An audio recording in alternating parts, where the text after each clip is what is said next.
Boa tarde a todas e todos que estão aqui hoje com a gente nessa live.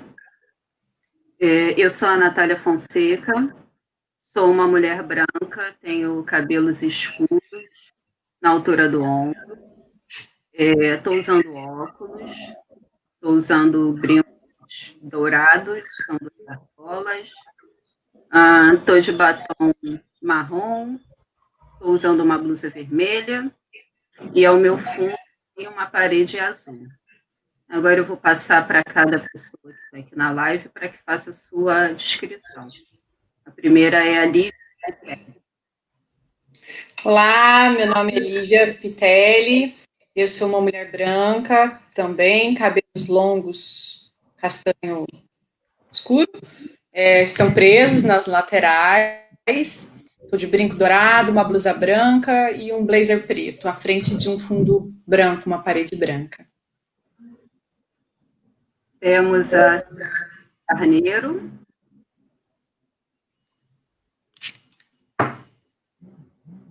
Sibeli.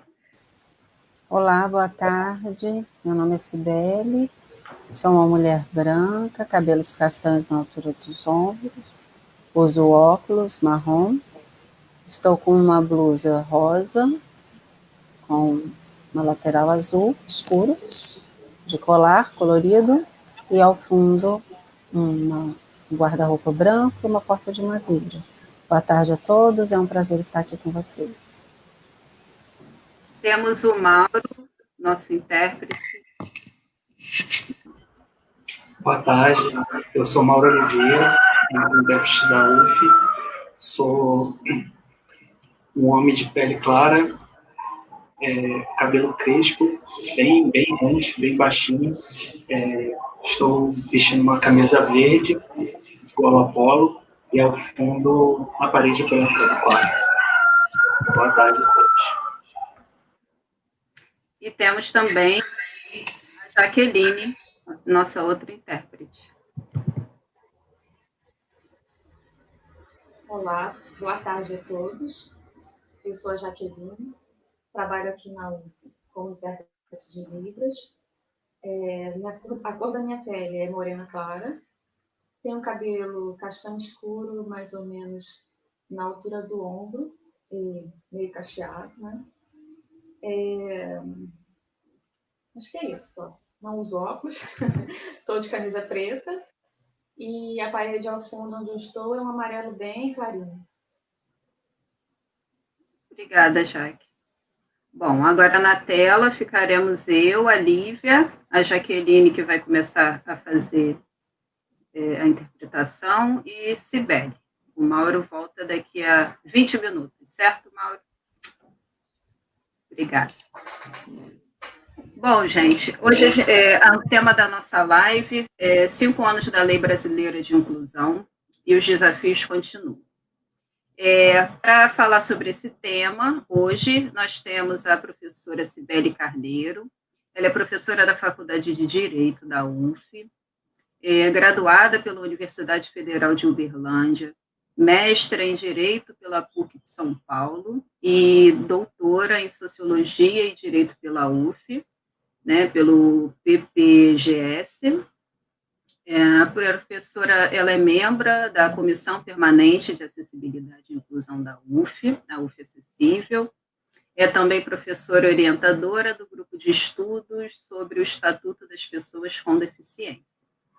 E também professora Lívia Pitelli, professora de Direito da UF e da Rural, aqui do Rio, membro do grupo de pesquisa de pessoas com deficiência e inclusão social da UF, CNPq, doutora em Ciências Jurídicas e Sociais da UF,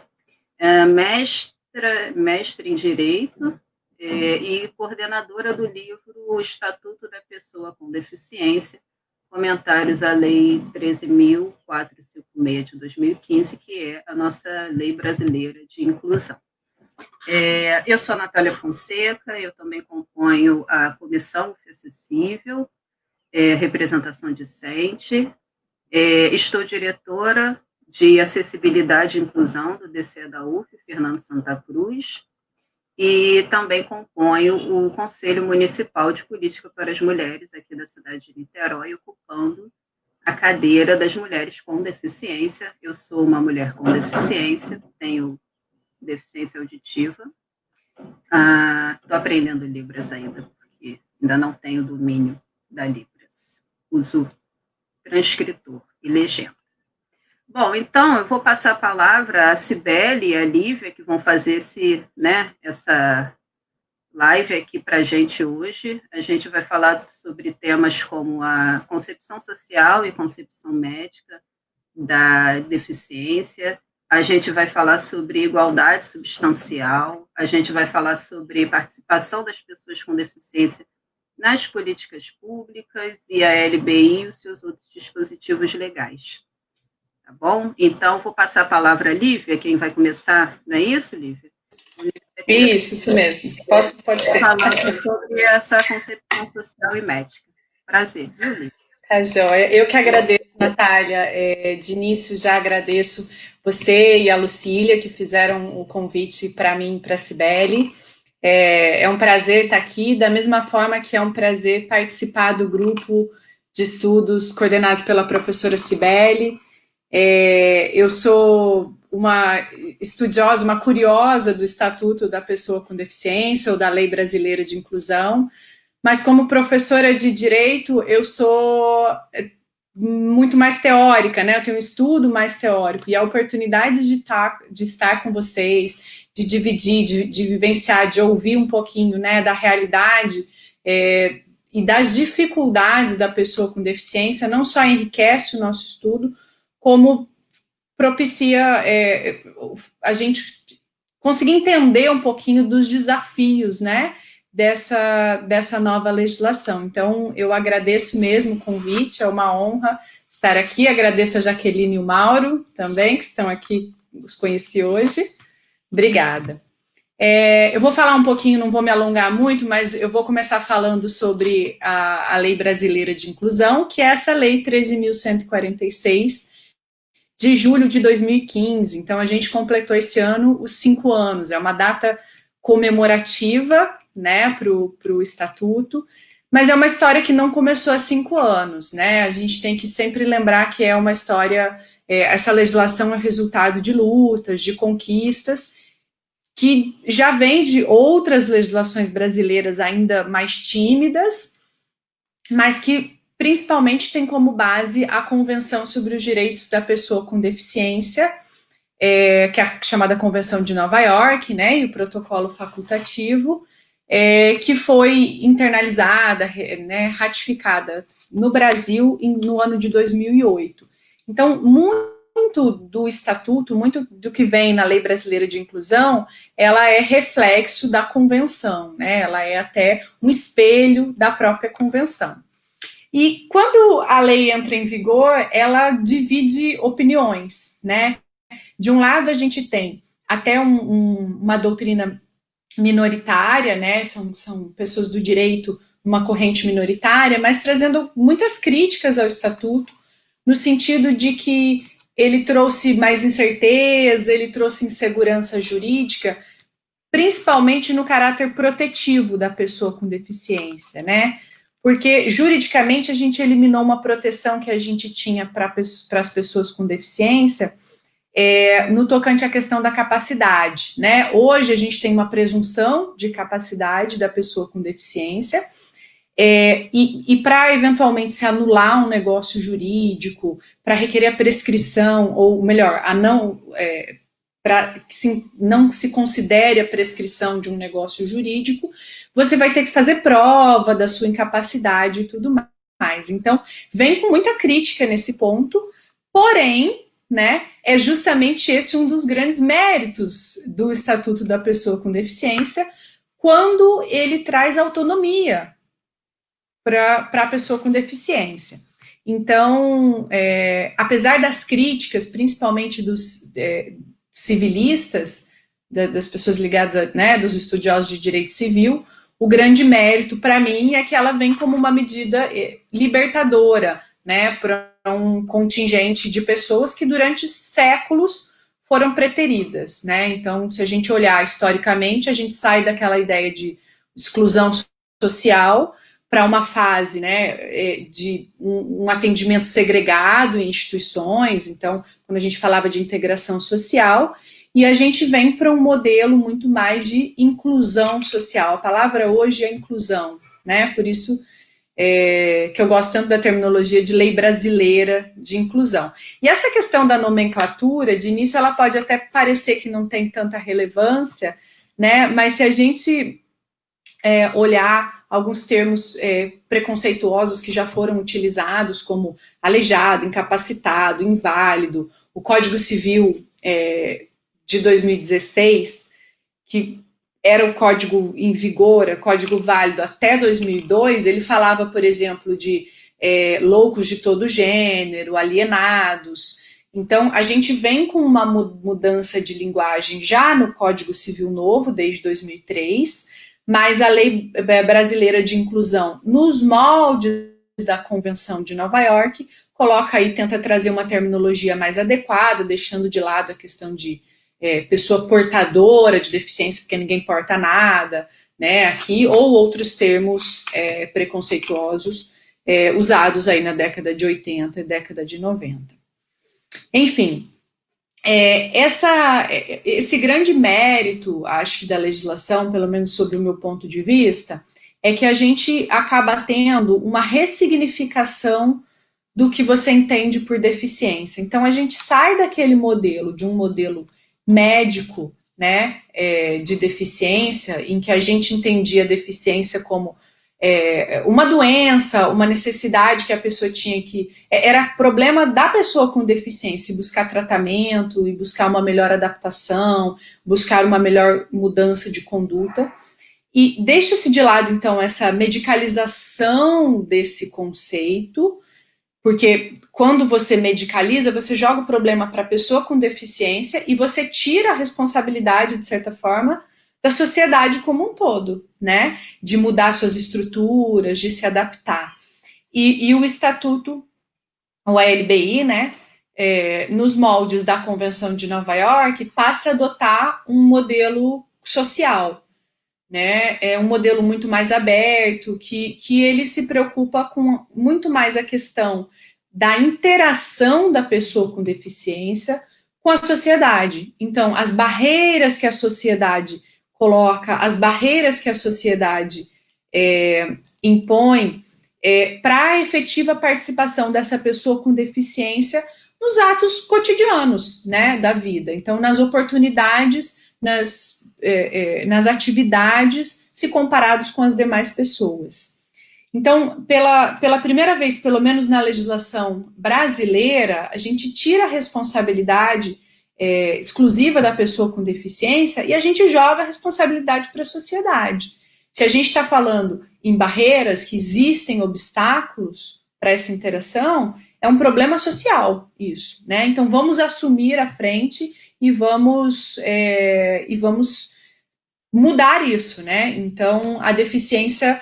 E aqui, quando eu falo de barreira, eu não estou nem falando só sobre barreira física, barreira arquitetônica, barreira ambiental, mas também da questão da barreira atitudinal, né?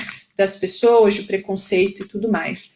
Então, esse mérito a gente não pode tirar da Lei Brasileira de Inclusão, né? A gente sai desse enfoque negativo, ligado ao corpo do sujeito, para tentar buscar, pelo menos na letra da lei, um enfoque mais positivo, né? Considerando a deficiência como essa condição que se expressa nos obstáculos enfrentados por essas pessoas com deficiência, né? Então fica um conceito mais completo, que reconhece que sim, né? Eu tenho um corpo com lesão, mas eu principalmente denuncio a estrutura social, os problemas da estrutura social que oprimem a pessoa com deficiência. Valoriza a autonomia, né? Autonomia é uma palavra-chave aqui no Estatuto.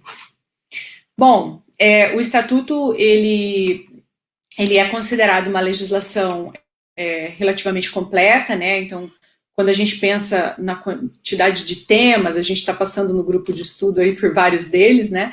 São 127 artigos, então passa por questões como transporte, saúde, educação então tem uma pretensão de uma completude, mas a gente também não pode achar, então, essa data comemorativa, esse avanço, né, a gente não pode achar que ele vai resolver todo o problema, né? A gente ainda tem, por exemplo, CAPs com déficit pessoal, com déficit de equipamento, material de atendimento, um preconceito social ainda, né, a questão do capacitismo, que ele não é afastado sozinho, só com o fato de você ter uma lei em vigor, né? Então, é preciso a gente repensar, é também um momento da gente refletir e tentar identificar onde são os problemas, né? A própria questão de você compreender, de você classificar a deficiência, ela ainda encontra muitas barreiras, né, para a gente usar a mesma terminologia. Uma delas, por exemplo, é a manutenção do CID.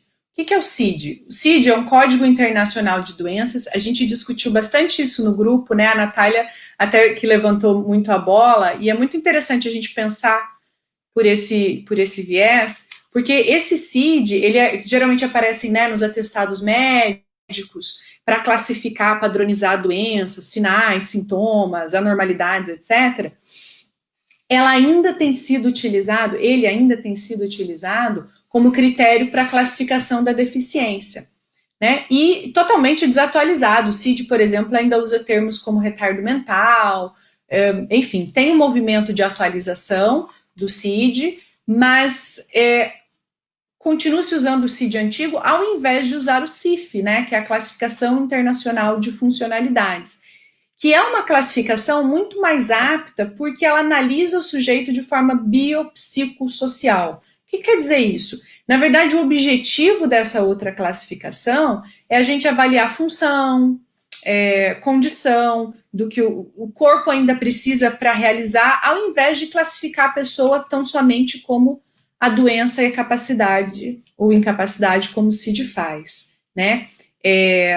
Às vezes a pessoa não tem uma doença regulamentada no CID, por exemplo, mas a condição dela impede que ela tenha uma igualdade de oportunidades ali em relação a uma outra pessoa que não tenha aquela condição. Então, uma pessoa, por exemplo, com uma redução de capacidade visual, não importa se a incapacidade, se a redução dela, né, é congênita, se foi adquirida ao longo da vida, se é decorrente de uma doença, mas sim as dificuldades, pelo menos para o CIF, né, em que ela apresenta ao realizar as funções cotidianas, ao trabalhar, a se locomover. E aí a gente para de pensar, quando a gente usa o CIF e não o CID, nesse motivo da perda visual e começa a pensar nas dificuldades que essa condição traz para a pessoa, né? Então, nesse caso, ela pode se enquadrar no CIF e ter aí, buscar, né, pelo menos a gente tentar, a mesma oportunidade que as pessoas nessa condição. E aí é uma avaliação feita por uma equipe multidisciplinar, prevista, inclusive, no próprio estatuto, que é uma luta, né, que tem que ser feita, não só pelo médico, né, da causa, mas a gente tem, que vai analisar o paciente, né, mas a gente tem uma equipe multidisciplinar para fazer essa análise biopsicossocial da pessoa, né, então a avaliação, ela passa a entender as necessidades individuais da pessoa, considerando as barreiras, os impactos, as funções, e até para traçar estratégias, né, para habilitação e reabilitação dessa pessoa, estabelecer fatores clínicos, emocionais, enfim. Então, são alguns pontos que ainda é uma luta, por mais que a gente tenha previsão na legislação, para que isso seja efetivado, né? Um outro tema que a gente comentou também no grupo, que eu vou trazer aqui, é a questão dos transportes, por exemplo. A lei bate muito na questão de que os transportes têm que ser acessíveis, eu tenho um mínimo de vagas de estacionamento lá de 2%, até um percentual da frota de táxi, que tem que estar adaptado, que é lá de 10%, mas a gente encontra talvez ainda uma má concepção dentro do próprio judiciário, inclusive, né? Uma decisão de 2017, por exemplo, em que, inclusive, era um universitário no Rio de Janeiro, e ele entrou com uma demanda, com uma ação judicial, requerendo que uma das estações de trem, que era a que ele utilizava para chegar até a universidade, ela fosse adaptada, porque ela só tinha escada de descida e subida e ele era cadeirante. E a decisão foi no sentido de que, inclusive mencionando o Estatuto da Pessoa com Deficiência, de que a concessionária teria a seguinte obrigação: ele que descesse numa outra estação, que acho que era a estação anterior ou duas anteriores, que já era acessível, e que caberia à concessionária buscá-lo nos horários pré-determinados e levá-lo para casa ou levá-lo para a universidade. Então, totalmente não compreendendo ainda essa noção de que é importante a sociedade se adaptar para remover essas barreiras e dar autonomia à pessoa com deficiência. Não é fazer um favor, não é colocar condições, né? É dar autonomia para essa pessoa com deficiência. Então, temos uma luta. Por outro lado, também não são só críticas, né? A partir disso, a gente começa a ver algumas decisões que realmente condenam a concessionária a se adaptar, a realizar obras e tudo mais. Mas ainda é um caminho a ser perseguido, né? Decisões, por exemplo, de curatela, quando a gente fala da questão de você ter um curador para a pessoa com deficiência, ao qual se entendeu que havia uma incapacidade, pelo estatuto, elas devem ser exceção. Né? A gente tem a presunção de capacidade, mas vez ou outra a gente ainda encontra decisão, e até com certa frequência, que determina uma curatela total, uma curatela sem prazo determinado, né, para atos que não são só atos negociais, então impedindo inclusive atos pessoais, particulares. Então, temos um caminho ainda grande para percorrer, mas eu ainda sou otimista, né? Eu acho que a gente tem aí, pelo menos conceitualmente, um pano de fundo interessante. Eu vou deixar um tempinho para a Cibele, depois aí a gente volta com discussões, eu me coloco aí à disposição para a gente debater um pouquinho o tema. Obrigada, Natália.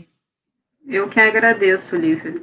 Ele trouxe essa questão, né, essa mudança quando a gente sai da concepção médica e traz para a concepção social, e ontem a gente estava falando muito da igualdade substancial, termo bonito. E aí, você podia falar um pouco para a gente, Sibeli, sobre, né, essa perspectiva, e aí também, enfim, a participação das pessoas com deficiência nas políticas públicas, né, porque caminham ali todas em paralelo, né? Bom, mais uma vez, boa tarde, né? Quem está aí participando, assistindo a gente. Também quero muito agradecer o convite da Natália e da Lucília pela comissão de estar participando dessa live, de estar falando um pouquinho do Estatuto, desse tema que é comemorativo, desafiador, né, e que não cessa, assim, as nossas discussões mostram que muito ainda há a caminhar, a fazer e a falar, né, então é muito importante esses espaços, né. Agradeço também a Jaqueline e ao Mauro pela tradução, pela interpretação dessa live, tornando ela o máximo acessível para aqueles que dela participam. Trouxe um ponto muito importante sobre essa questão da igualdade, né, a Lívia falando dessa concepção social, da gente sair de um conceito médico da pessoa com deficiência, caminhar para uma concepção social, e que caminhar é esse? Né? É tentando, né, a igualdade. Só que a gente tem a mania de achar que a igualdade é todo mundo igual, né? Todo mundo... porque por muito tempo também, nosso modelo de igualdade, que no direito a gente chama de homem médio, era realmente um homem hétero, branco, né? E geralmente no espaço de poder, num espaço de decisão.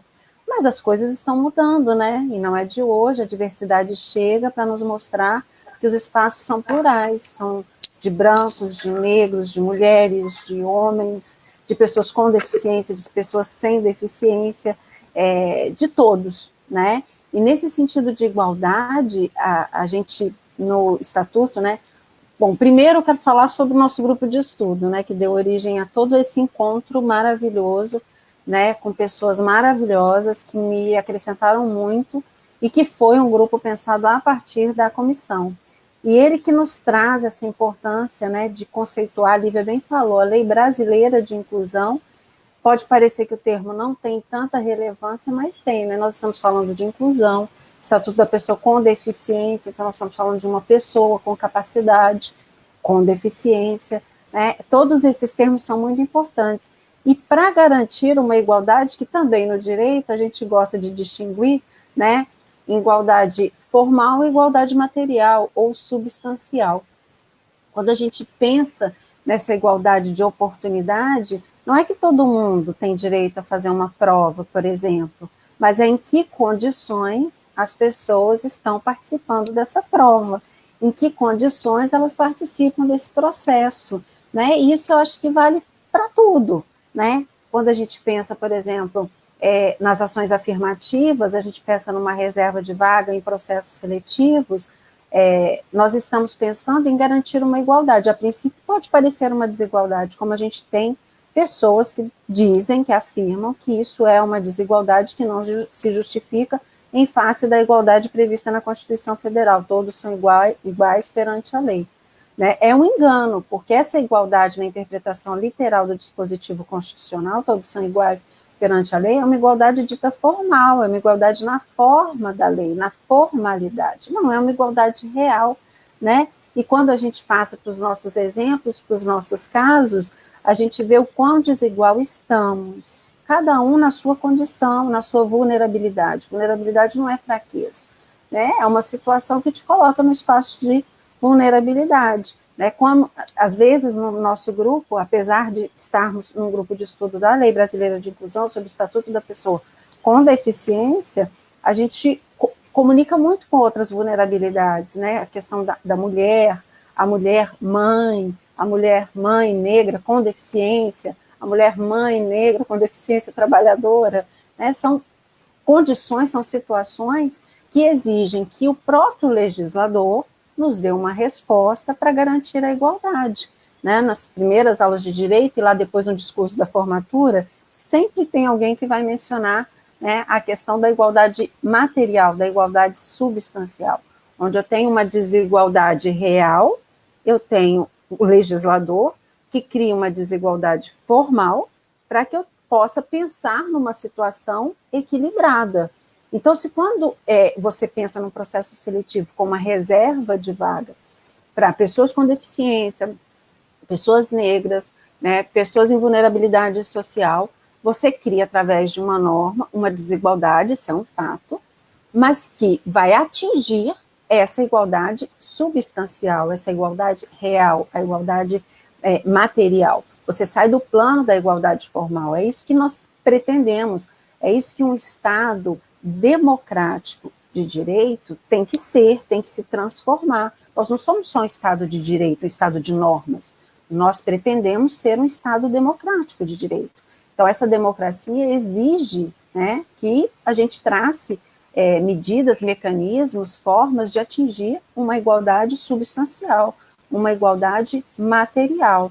A gente também no grupo passa pela discussão, né, sobre essa questão da temporariedade das políticas públicas de ação afirmativa, da legislação de ação de cotas, né, de regime de ação afirmativa, o tempo, quando que a gente vai chegar nesse momento de considerar todos em iguais condições, todos iguais e em iguais condições, né, porque às vezes essa luta, né, essa exclusão histórica, ela não se resolve em uma década, ela não se resolve em uma geração, e talvez ela não se resolva nunca. Existem condições, existem vulnerabilidades que não se resolvem nunca, e a gente sempre vai precisar, né, de uma, que seja uma norma, que seja uma lei, mas a gente sempre vai precisar de medidas que possam, a princípio, parecer gerar desigualdade, mas que, na verdade, estarão proporcionando uma igualdade material, uma igualdade substancial. Eu não tenho a expertise de colocar aqui na tela aquele desenho, né, do caixotinho do menino no muro, né, um muro do mesmo tamanho para todo mundo, né, só que eu tenho uma criança de 5 anos, um homem médio de 1,60 m, 1,70 m, e um super-homem de 2 metros, ou como eu estou sendo também preconceituosa, né? Eu tenho uma mulher de 2 metros, uma mulher média de 1,60 m, 1,70 m, e tem uma menina, né, de 1 metro. E o muro está ali, na mesma altura para todos, um muro de 1,80 m, né, por exemplo. A criança jamais vai ver o que está atrás do muro, né? A figura é até um estádio de futebol. A criança jamais vai assistir o jogo, vai assistir a partida, jamais ela vai usufruir da partida, né? A mulher de 1,60 m, 1,70 m pode ir lá se esticar na ponta do pé, vai ver um pouquinho no seu esforço, né? Vai usufruir um pouquinho daquele entretenimento, e já a mulher de 2 metros vai ver no seu conforto, na sua tranquilidade, na sua condição. Então, aí vem a igualdade formal, a igualdade substancial, a igualdade material, e dá um caixote, né, para a criança e para a mulher média, ou para o homem médio de 1,60 m, na altura que garanta que eles também tenham acesso àquele entretenimento, que eles tenham acesso a assistir aquele jogo. Esse é o desenho que melhor ilustra a igualdade material, a igualdade substancial preconizada, que tenta, né, ser efetivada pelo Estatuto da Pessoa com Deficiência. Um detalhe muito importante, né, que não é um detalhe, mas é muito importante, é que quando a gente passe a ler, a estudar, a ver a forma de se aplicar o Estatuto da Pessoa com Deficiência, a Lei Brasileira de Inclusão, que a gente lembre que ela tem origem, como a Lívia bem falou, né, numa convenção internacional, no Protocolo de Nova York, que foi internalizado com a qualidade de emenda constitucional, a nossa convenção internacional que ingressa, né, no nosso ordenamento jurídico a qualidade do parágrafo 3º do artigo 5º da Constituição Federal, com status de norma constitucional, aprovada com a qualidade de norma constitucional. E os dispositivos da lei brasileira são praticamente repetição do que está no protocolo facultativo, do que está na convenção, né, da pessoa com deficiência. Então, nós estamos falando de uma norma já qualificada, com uma qualidade diferente, com status diferente, e que também não pode ser vista como uma norma isolada. Não é porque não está no estatuto que eu não vou cumprir, né? Isso a gente não é prerrogativa lá de nós estudantes e operadores do direito de dizer não está na norma, não vou cumprir, né? A gente gosta muito desse caminho, não está na norma, não vou cumprir. Não é bem assim, né? Se não está nessa norma, pode estar em outra, eu posso promover a integração, mas sempre com esse espírito. Eu estou tratando de uma norma de status constitucional, com qualidade constitucional, que busca assegurar essas garantias constitucionais, esses direitos fundamentais, né? A Lei Brasileira de Inclusão fala de transporte, fala de educação, fala de saúde, fala de direitos sociais que são qualificados na Constituição Federal como direitos fundamentais para todos, para as pessoas com e sem deficiência, né? Para todos, sem distinção, sem diferenciação. E a gente tem que buscar efetivar esses direitos para todos, né? A gente tem que buscar essa eficácia, essa efetivação. Assim como a Lívia, eu tenho minha parte otimista, minha visão otimista, né, de que nós estamos com uma norma recente no ordenamento jurídico, fazendo aí aniversário de 5 anos, é recente, é fruto de luta, né, pode não ter sido a norma que a gente gostaria de ter, né, ela pode ter sido fruto de tanta norma, de tanta luta, de tanta batalha, que ainda veio um pouquinho recortada, né, não veio com a coerência que a gente gostaria, com a completude que a gente gostaria, mas é o que nós temos hoje, né, e vejo a legislação incorporada no nosso ordenamento jurídico como uma forma muito positiva, como um ponto muito positivo, mas é claro que a norma sozinha não é suficiente, né, no grupo de estudo eu passei no início o exercício, né, eu quero que vocês façam a parte teórica, a gente vai ler o artigo, e depois a gente vem para a realidade, para o caso prático. Então, a gente sempre terminava, às vezes, sem esperança, não volto nesse grupo nunca mais, porque não adianta, não serve para nada, mas não é por aí, né? A gente tem que se manter na luta, se manter, e a reflexão, o estudo faz parte dessa luta, né? Quantas vezes a gente trata no grupo, trata em outros espaços, na própria comissão, né, a participação política da pessoa com deficiência. Né, os espaços políticos, Natália ocupa um espaço político importante em Niterói, né, a Comissão da Pessoa com Deficiência, da Mulher com Deficiência, CODIM, ela participa de um espaço importante de discussão de políticas públicas para a pessoa com deficiência, né, especialmente para a mulher, mas vai alcançar outros gêneros da pessoa com deficiência, e é importante que se esteja nesses espaços, porque a participação política, a atuação da pessoa com deficiência nessa luta, né, nessa batalha mesmo, né, do dia a dia, é o que pode remover essas barreiras atitudinais, é o que pode remover essas barreiras que ainda se estabelecem, que ainda permanecem, né, para a pessoa com deficiência. Confirmando o lema, né, nada sobre nós sem nós, esses espaços de discussão política devem ter sempre a atuação, a participação da pessoa com deficiência, né, ela, a melhor pessoa que pode nos dizer, né, como uma sociedade pode se transformar para retirar, para afastar as barreiras, não só as barreiras físicas, né, não é uma questão só de norma da BNT, de tamanho de porta, de tamanho de rampa, de angulação de rampa. A inclusão da pessoa com deficiência, ela vai para além disso, né, ela está no campo atitudinal. Nos nossos estudos, né, a gente trouxe uma equação que eu até fiz uma colinha aqui, para não me confundir, tentar passar a ideia dela, né, de que a deficiência é igual a limitação funcional vezes o ambiente. É uma equação matemática mesmo. Então, deficiência é igual a limitação funcional vezes o ambiente. Se você zerar as dificuldades ambientais, as barreiras ambientais, você vai, qualquer número que você coloque na limitação funcional da pessoa vai ser igual a 0 para a deficiência. Você está anulando, eliminando a deficiência? Óbvio que não. Mas ela está deixando de ser um problema, ela deixa de ser uma questão. Aí sim eu começo a pensar num espaço, né, e eu falo de espaço social, espaço físico, acessível para todos e para todas. É isso que nós pretendemos. Então, ainda é de muita luta. E tentar, nessa decisão que a Lívia trouxe, no dia que ela trouxe no grupo de estudo, foi um dos dias desanimadores, né? Que a gente tem vontade de desistir do curso. Eu não desisti, porque eu estou ali na posição de coordenadora, né, por uma questão mais do que moral, né, formal, não poderia desistir.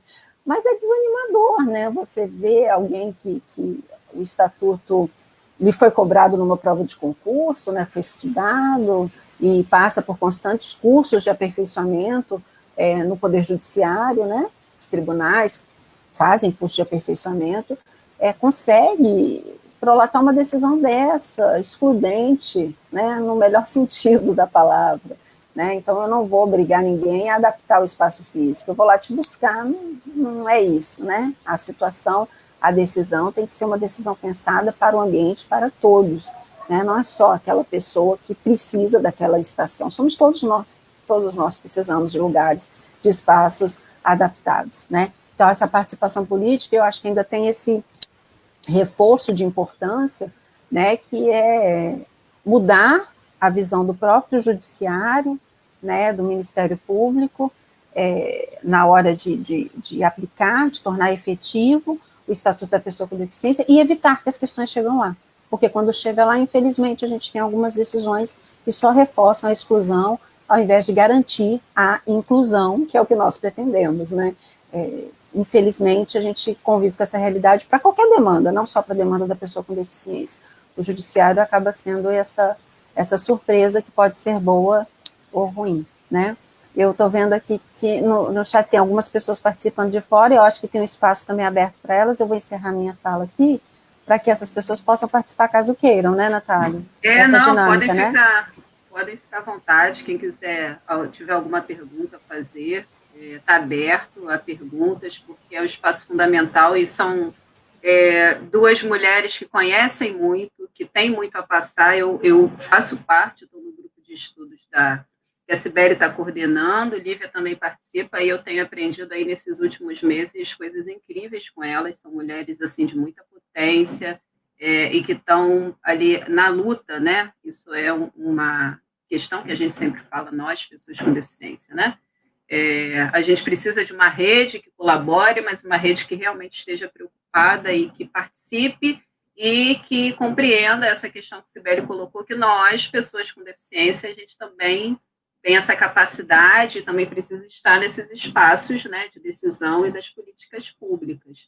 E aí, juntando as questões que vocês falaram, e a gente tem aqui algumas pessoas estão nesse ambiente de universidade, a gente está aí nesse período, né, de muita mudança, mas uma coisa que a gente vem dizendo é que algumas questões, como, por exemplo, flexibilização curricular, provas adaptadas, ações afirmativas, isso é anterior à pandemia, isso não começou agora, né? E vocês falassem um pouquinho, você falou também dessa barreira atitudinal, né? Então, assim, a importância dessa compreensão de que a LBI, ela está ali, ela existe, mas que também, em determinados momentos, a gente vai lançar mão de outros ordenamentos, porque é isso, a gente ouve muito, se não está ali, não está na lei.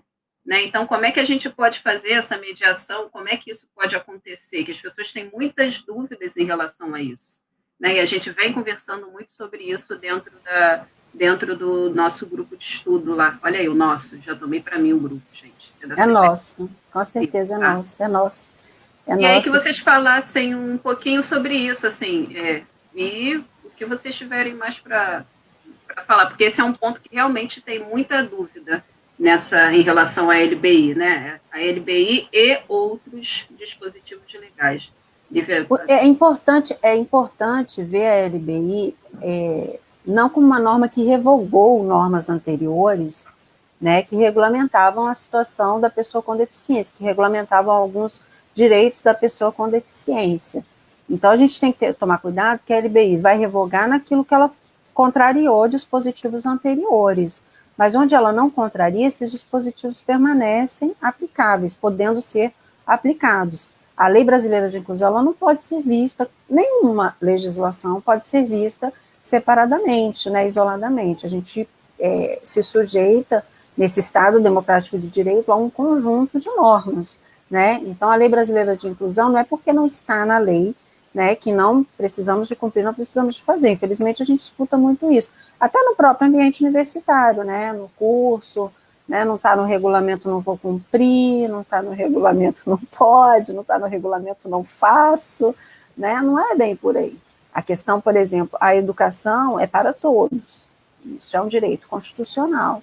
Eu tenho uma lei brasileira de inclusão que determina a inclusão, especialmente na educação, dos estudantes com deficiência.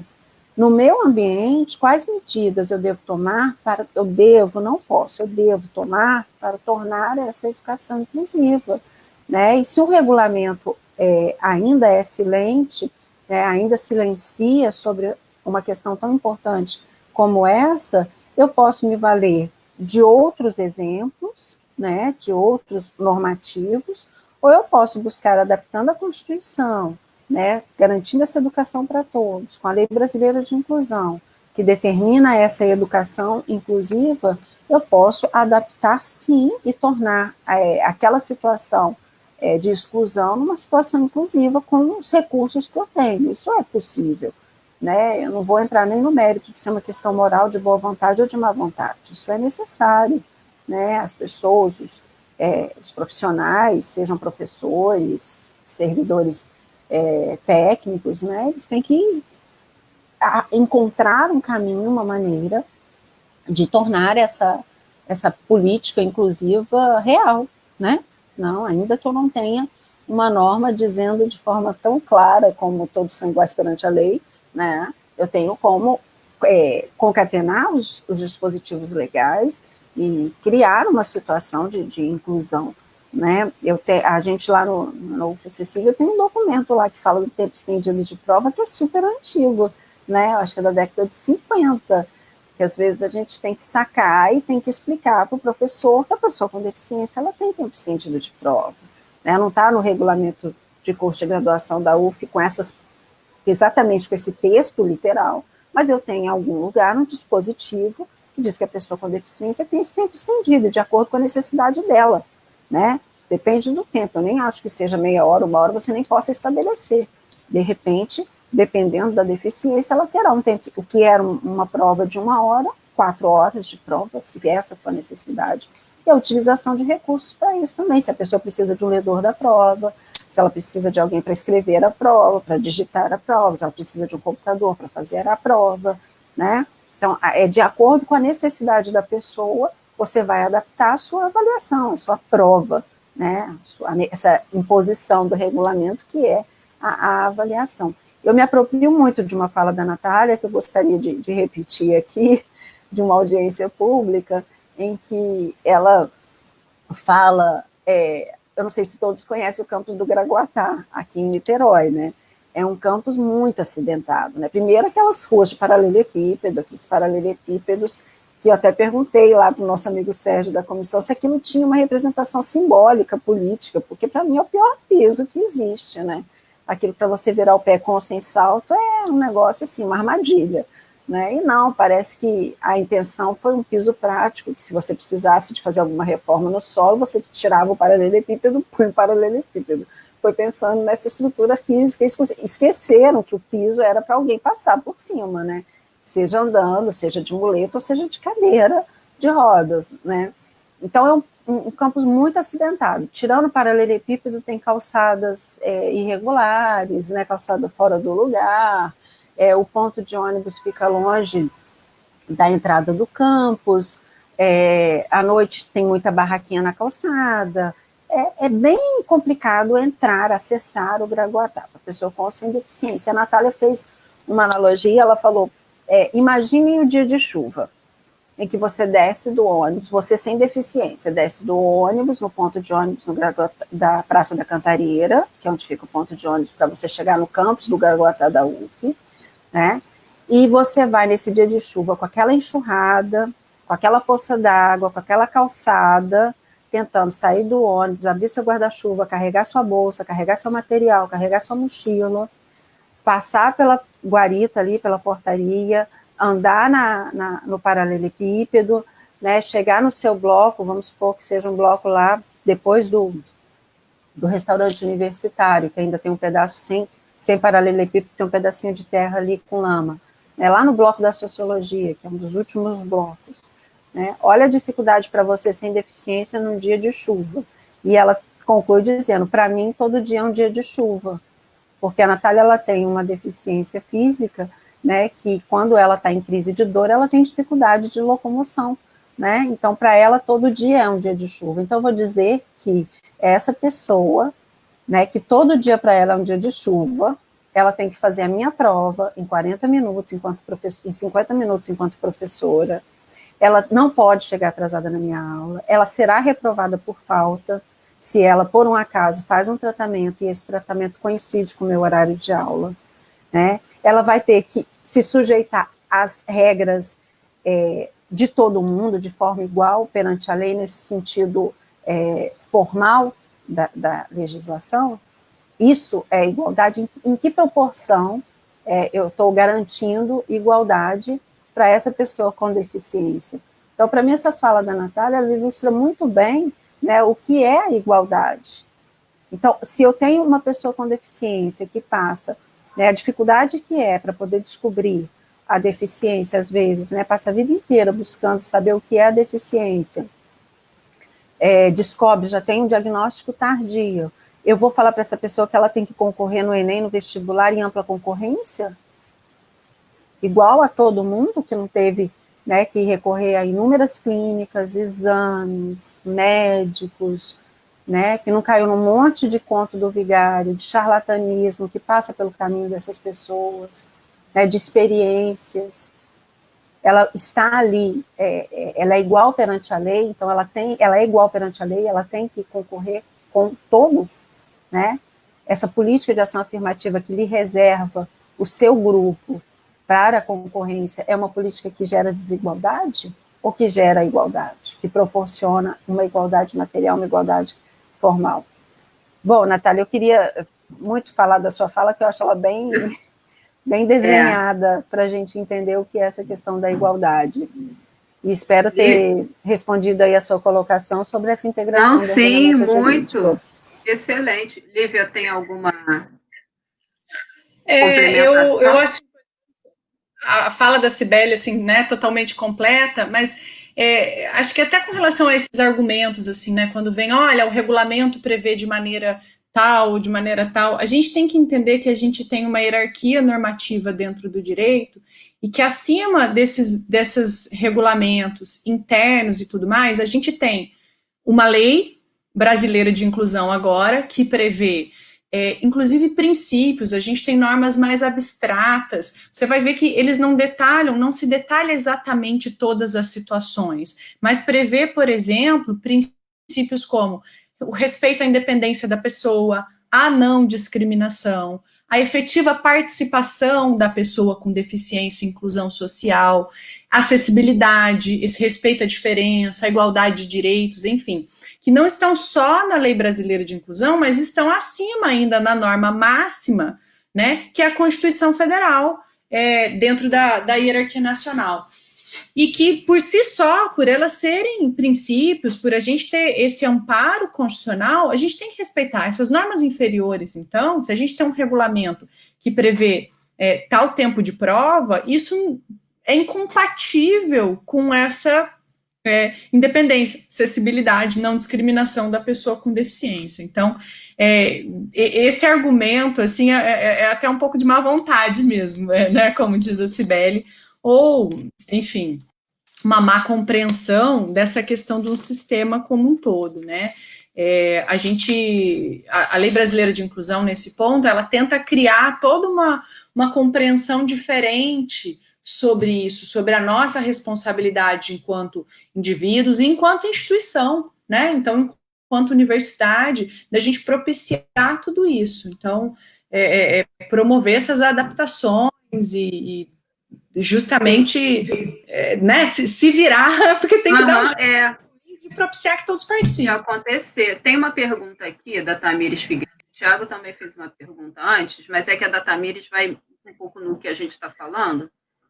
Se vocês poderiam citar alguns exemplos que a LBI deixou de tratar no seu ordenamento e que, na opinião de vocês, era imprescindível. É da Tamires.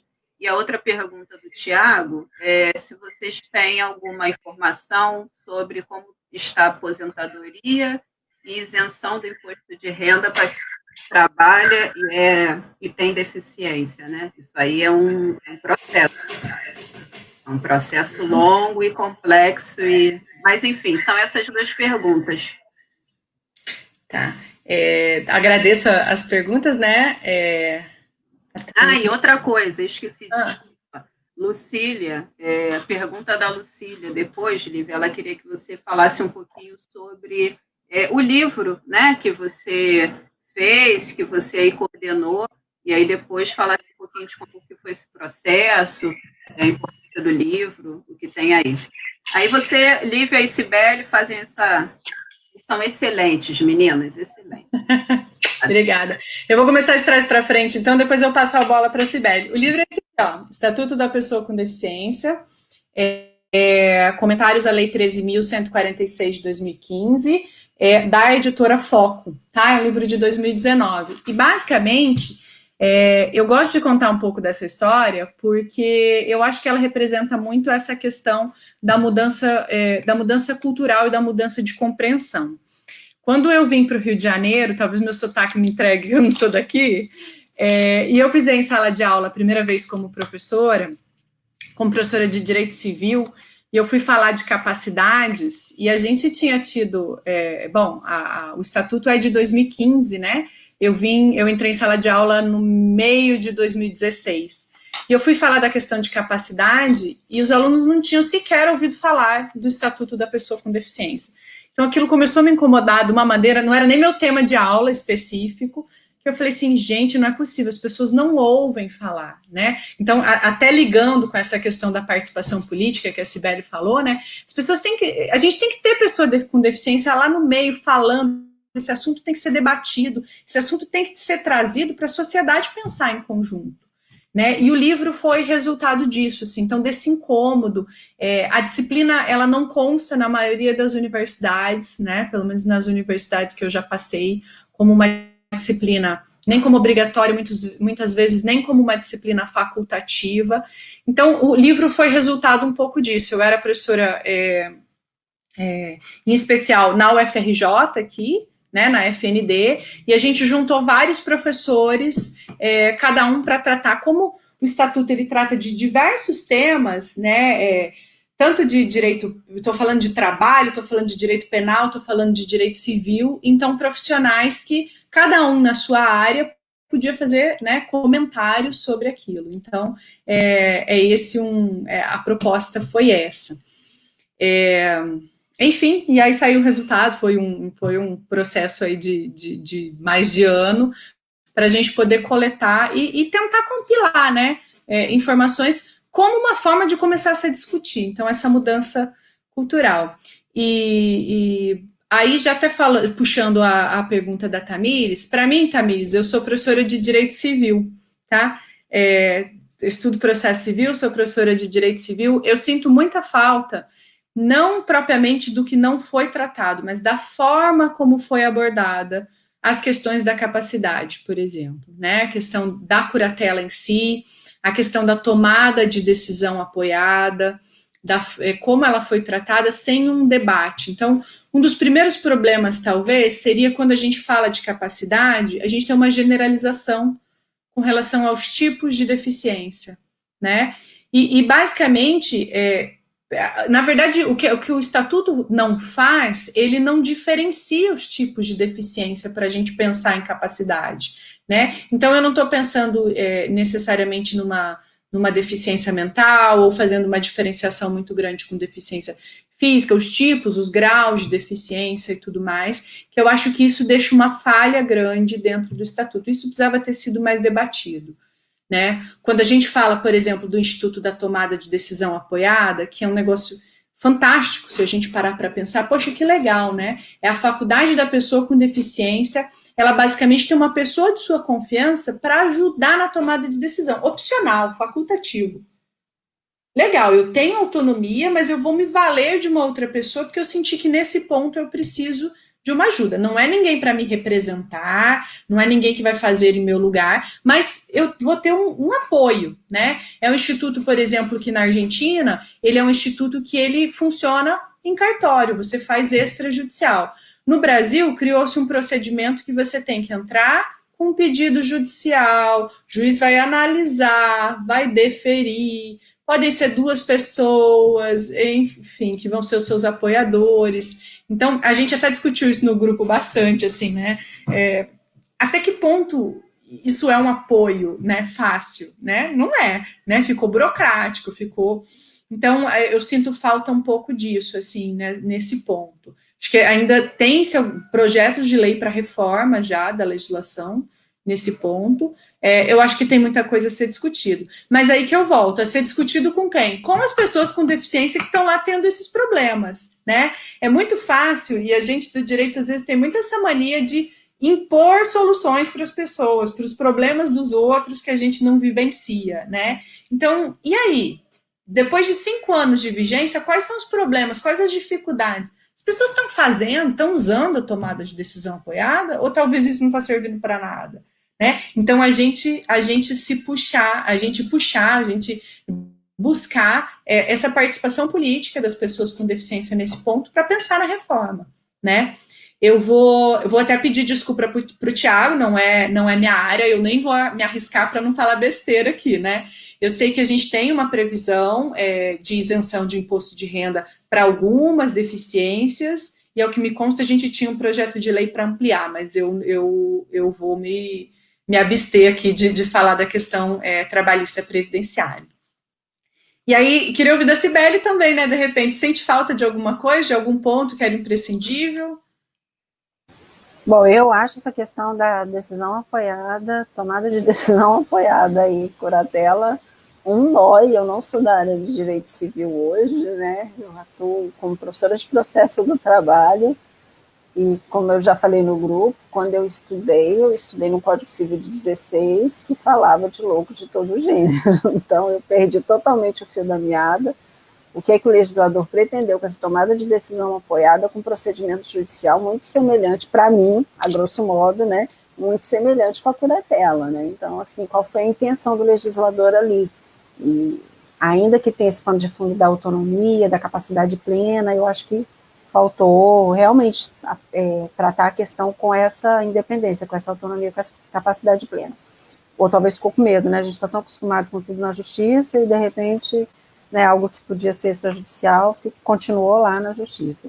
E um negócio que me incomoda muito também, e que a Natália também mencionou, né, é a questão da análise biopsicossocial da deficiência, né? O estatuto podia ter sido um pouco mais claro sobre essa transdisciplinaridade na avaliação biopsicossocial da deficiência, porque isso gera problema prático muito sério, né? Porque a gente continua se valendo no fritar dos ovos, na hora que você precisa de uma resposta, de algo mais objetivo, a gente continua se valendo da posição médica, do CID, né? Eu me lembro que participei uma vez de uma banca de verificação, e para mim, assim, a deficiência não tinha nenhum comprometimento da funcionalidade do indivíduo. Então, se a ideia era de estar participando do processo seletivo, uma política de ação afirmativa para pessoa com deficiência, né, uma política instaurada para cobrir uma diferença, ele não teve diferença. Por aquela deficiência narrada, não. Poderia ser por outra, mas por aquela, não. E, assim, disse isso pela narrativa que ele trouxe de laudo, pela descrição dos sintomas, né, da síndrome que ele tem, e do Google, né, porque o comprometimento da funcionalidade não me parecia, e realmente algumas deficiências não têm, né, por exemplo, a minha deficiência visual não compromete a minha funcionalidade, mas não deixa de ser uma deficiência, né, teve um censo também que trouxe uma confusão sobre isso, né, considerou a deficiência, qualquer tipo de deficiência, o número de pessoas com deficiência subiu, né, o percentual ficou muito alto, aí foram rever o critério do censo, né. Então, essa questão da análise biopsicossocial, eu sinto falta de uma regulamentação atualizada, né, até para frear algumas tentativas legislativas de retroceder. Eu não sei, foi Débora que trouxe no nosso grupo, né, que agora a perícia do INSS quer voltar a ser a perícia médica, excluindo até assistente social da perícia, quando for a análise da deficiência para concessão do benefício previdenciário.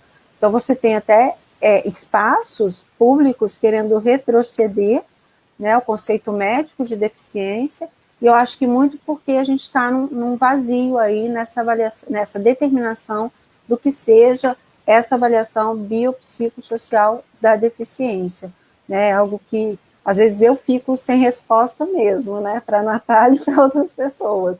A gente acaba usando o decreto 3298, mas é um decreto que regulamenta, por exemplo, decibéis para falar de deficiência auditiva, que regulamenta o grau de acuidade visual para falar da deficiência visual, e que são conceitos puramente técnicos, médicos, né. Então, a gente precisaria, eu acho, de uma regulamentação melhor sobre essa questão da análise e da avaliação biopsicossocial, e para impedir retrocessos em outras legislações, em outros atos normativos, né, do Poder Executivo, para retrocessos perante esse avanço de caminhar da concepção da pessoa com deficiência. De sair de um conceito médico para um conceito social não foi uma questão tão simples, né, foi um avanço e ele precisa de ser mantido. Talvez a falta de regulamentação possa dar margem a retrocessos, tá?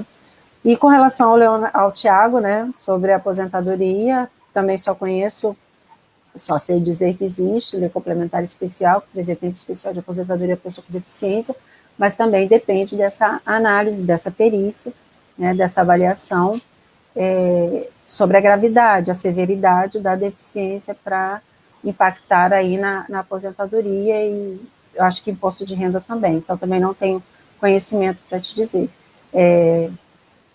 Tamires, sobre guarda de fato na Argentina, eu acho que essa foi para a Lívia, que mencionou o caso da Argentina, e agradecer aí o carinho do Ciro, né, amigo no Vale, amigo que eu sinto muito orgulho quando eu vejo, né, foi aluno nosso da universidade, da UF, do Direito de Macaé, quando eu vejo as conquistas dele, né, é um aluno que nos inspira muito, da Tamires. Obrigada pelo carinho de vocês aí. Deixa eu aproveitar rapidinho só para responder Tamires. Não, Tamires, são institutos diferentes, tá?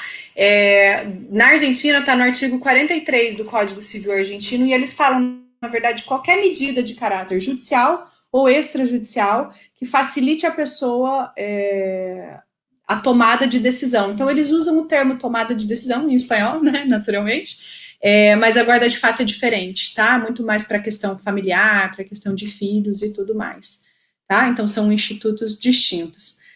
Também agradeço o Ciro também, estudei com o Ciro quando eu vim para cá, para o Rio, então, obrigada. Suspeito também, né? Gente, excelente a explanação de vocês. Essa questão da aposentadoria, digo isso pelo movimento que eu estou acompanhando a política, enfim, política pública. A aposentadoria é INSS, vai passar por todo aquele processo, né, de entrada, laudo e tudo. A isenção do imposto de renda é na Receita Federal, e isso que vem nesse debate que a gente está fazendo, a gente não existe um cadastro, não existe uma equipe multidisciplinar. Então, você tem um processo no INSS, você tem um processo na Receita Federal, aí vem o laudo e vem toda aquela, né, que a gente debate também muito no grupo sobre isso, CIDs, e é um processo, gente, sabe, que enfim, é complicado esse processo aí. A Fabiana Brasil, ela pergunta, a gente já está com 1h05 de live, então vou encaminhando para a gente, né, fazer o fechamento. Fabiana Brasil, ela pergunta se houve alguma modificação nesse governo, na lei de cotas para pessoas surdas ou com deficiência no mercado de trabalho. Eu sou deficiente auditiva. O que a gente tem, existe uma especificação, como bem Sibeli colocou, da 3298, exatamente porque dentro da LBI não existe essa especificação de qual é a deficiência ou não, então, e muitas vezes, a 3298 é que é acionada para essa especificação de deficiência. E na 3298, a gente tem ali, quando fala sobre surdez e deficiência auditiva, alguns decibéis específicos. Eu, por exemplo, apesar de ter deficiência auditiva que me compromete muito o meu dia a dia, eu estou numa outra categoria. Então, eu não estou ali na 3298, mas eu estou na LBI, né? Apesar de precisar de aparelho auditivo, tem todo esse processo. E nesse governo que houve foi uma tentativa desse desgoverno de tentar acabar com as cotas, né, no mercado de trabalho, e aí houve todo um movimento para barrar, mas eles vêm tentando, sim, acabar não só com a cota no mercado de trabalho, mas com todas as cotas e exterminar com todos os direitos, porque essa é a agenda política desse desgoverno, né, acabar com os direitos de todas e todos os cidadãos e proteger só aquele grupo deles ali, dessa extrema-direita, né? Cibeli e Lívia, eu quero agradecer em nome da coleção, em nome das e dos estudantes com deficiência na universidade, não só na UF, mas em todas as universidades. A gente tem aí a política de cota, que ela, para a pessoa com deficiência no ensino superior em metade de 2017, na UF a gente chama 17.2, ou seja, é um ingresso, um volume de ingresso agora é novo, mas a gente já estava, eu mesma entrei antes na UF, né? Uma conquista, a gente ainda tem muito o que avançar, já tivemos grandes avanços. É importante essa movimentação, é importante que tenhamos pessoas iguais a vocês que estudam e se dedicam a trazer essas informações para a gente, a explicar, né, com detalhes. Queremos saber quando que teremos outro grupo de estudo, Sibeli, quando é que vai abrir de novo, porque, gente, é um grupo de estudo maravilhoso, sabe? E ele é plural, tem pessoas de várias áreas, o que dá essa dinâmica, né? A gente troca muita informação ali dentro, todo mundo aprende com todo mundo, eu estou aprendendo pra caramba. Então, agradeço a vocês pelos estudos, por compartilharem essas informações com a gente, agradeço por estar aqui falando e por todo esse movimento, estamos juntas sempre. É uma honra, viu, dividir esse espaço com vocês. E aí vocês façam o fechamento, enfim, para a gente poder ir encaminhando, que a gente vai para 1h10 e a gente sabe, né, tem esse tempinho aí.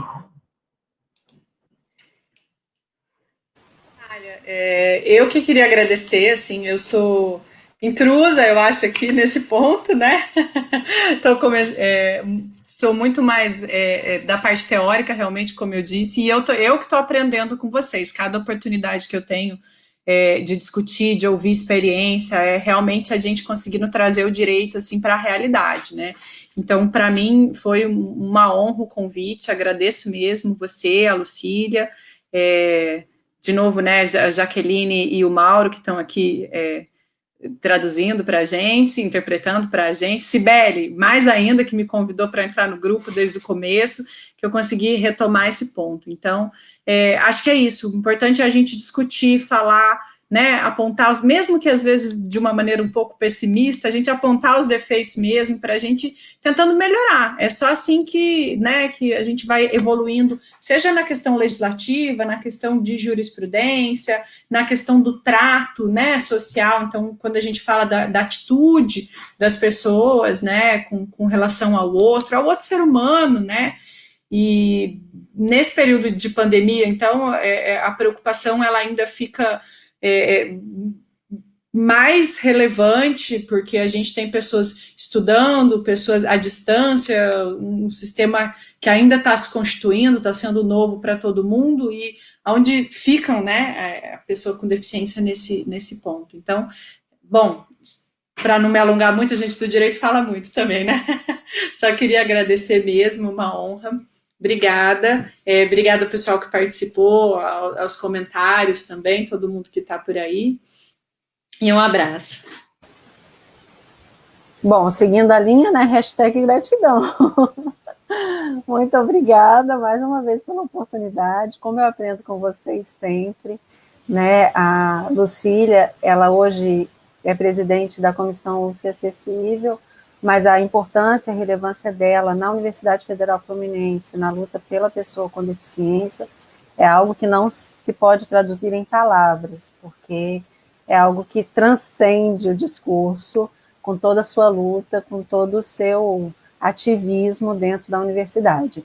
E ela fala que eu fui picada pelo bichinho da inclusão, mas a verdade, o grande bichinho que me picou foi ela, né, desse tamanho, um bichão que me picou, e eu costumo dizer que não se pode falar, né, em inclusão da pessoa com deficiência na universidade, na UF, sem falar no nome da Lucília, sem lembrar do seu trabalho, da sua luta, né, e ela vai deixando aí suas sementinhas, né, a Natália está na sequência, vai incorporando pessoas, agregando pessoas, né, eu agradeço demais, assim, a oportunidade de estar aqui, estou aqui, né, a convite da comissão, pelo trabalho que a gente tenta desenvolver também, aí na parceria pela luta, no companheirismo por essa luta, né, dentro de tudo que a gente pode fazer, a gente tem feito, sim, para a inclusão, né, é o nosso espaço hoje, a Universidade Federal Fluminense, mas a gente gera frutos.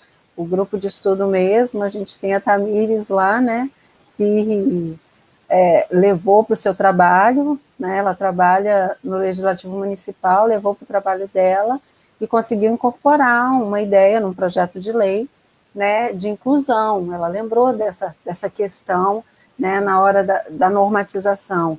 Então, a gente vai gerando frutos com esse trabalho, né. O grupo de estudo foi uma provocação da comissão, uma provocação muito feliz, né, nesse momento da pandemia, foi uma sugestão que nos rende amigos, nos rende esperança, né, nos rende mais luta, mais frutos, mais tudo.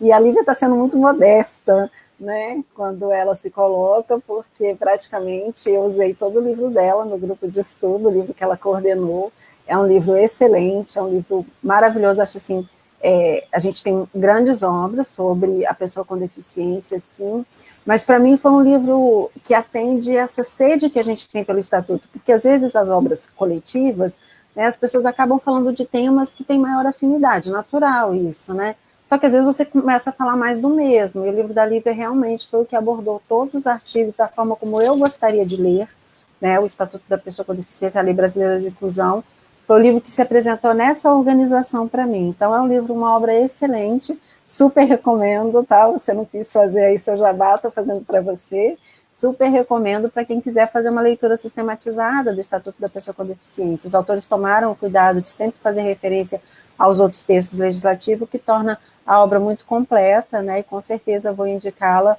aí quando estiver tratando sobre esse tema.